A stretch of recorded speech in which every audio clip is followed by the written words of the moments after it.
అహో ఒక మనసుకు నేడే పుట్టిన రోజు, అహో తన పల్లవి పాడే చల్లని రోజు,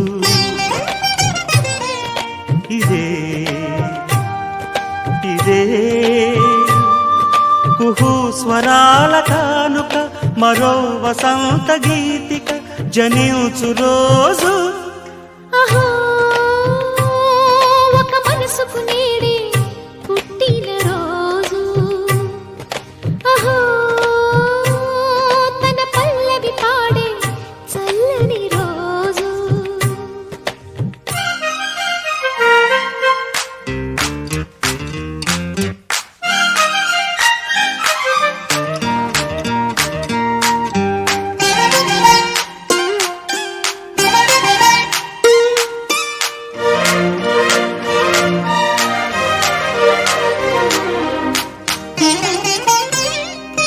మాట పలుకు తెలియనిది, మాటున ఉండే